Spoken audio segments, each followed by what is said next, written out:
And welcome into To Your Health. You know, as we're growing a little bit older, a lot of us tell each other that we've got a new friend that visits us on a regular basis. His name is Arthur.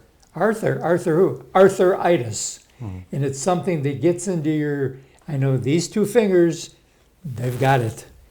Carl Schmidt's here from the Herb Shop. And again, Carl, as we're getting older, I think it's just maybe not using it causes arthritis, or it could be damage, couldn't it?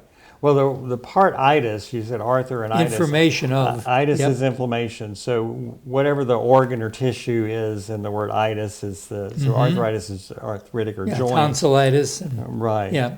So the aches and pains we feel and the stiffness could be lack of hydration, and many we're not using our joints enough. We don't have our mobility. We may not be stretching enough. We may be too rigid in our movements. In other words, we kind of just do enough and we don't do extra. So our level of exercise, kind of use it or lose it kind of thing. And then there can be uric acid, which is can be measured in blood work. It could be gout related or pre-gout. And then there's another type of substance called oxalates, which can get into joints and crystallize and be like sandpaper in the joints and make those joints hurt. So there's a number of factors.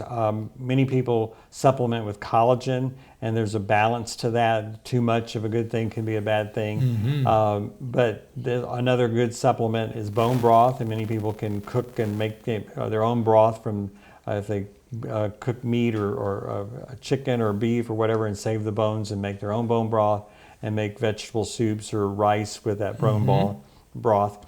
That helps because it's full of the components the end of the joints need is glucosamine and chondroitin, and those are like brick and mortar to build the cushion. You've heard the saying bone on bone, and that's because the cartilage disintegrated. And many people don't realize that taking over-the-counter pain relievers like Advil and Tylenol, there was a 12-week study that actually showed the deterioration was accelerated of the end of the cartilage by taking pain relievers. So when you destroy that, you're going to have more pain and and it's going to be more difficult to regenerate. So supplementing with glucosamine chondroitin, a mineral called MSM, is another component that can help that. And then there's different herbals that help the process work better too. And there are peptides that can accelerate that. It's called BPC 157 TB500. Those can be in supplement forms or injection forms. And some doctors offer what's called a hyaluronic acid injection, which can be put into the joint to hydrate and fluff up the joint, like the knees, and give that But that's just fluid. temporary, isn't it? That's just temporary. So there's several things, but watching your pH, as I've mentioned in other episodes, the pH is, we want to be alkaline and give our body minerals and not have over acidic foods like colas, soft drinks, coffees, teas can be acidic, and excess sugar can be acidic to the system, which leaches minerals, which makes the bones weaker.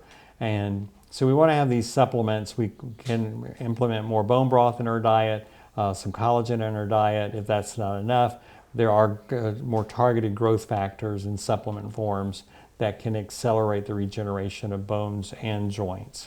And when you talk about coffee, is it the caffeine? Is that the bad guy? No, just or because a lot of times they say drink decaffeinated coffee, but you have to be careful there because some of it's made with formaldehyde. Right, the process of decaffeinating. Right. And decaffeinated doesn't mean caffeine free, it just means it's less caffeine. Right. So you could just have a weaker cup of coffee.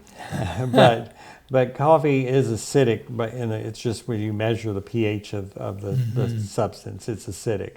And so hydrating throughout the day, and it's that ratio, how much alkaline things you ingest versus how many acid things you ingest make the difference. And watching those common pain relievers that are over-the-counter pain relievers can actually set you up for more failure when it comes to joint health. And then there's foods that are more high oxalates, and you want to be sure not to overindulge on oxalate foods, which are common foods would be chocolate or almonds or spinach or even beets or sweet potatoes can have high levels of oxalates. So there's a balance to everything. And those are things that are supposed to be good for you. Right. Beets and sweet potatoes. But too much of the good thing Yeah, is wrong. amen. So it's all about moderation Right. at that point.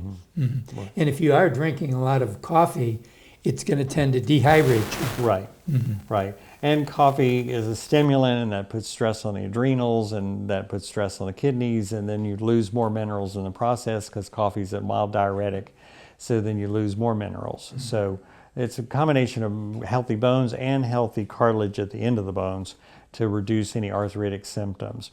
But there are good supplements that can be taken on a regular basis. We have a collagen product that is a patented delivery system, so the proteins are much smaller than other protein in the collagen supplement industry, and so that has a much better delivery system. And that's typical of many things we have you can't find other places, and we want supplements to work quickly and effectively and hit the target. Well, to the Herb Shop, they're located in the Pepper Tree Shopping Center on Vaughan Road, open from 10 o'clock in the morning until 6 in the evening, from Monday through Saturday. Go in and give them a visit and just tell them what ails you, and Carl can kind of find something to help you. We'll be right back right after this.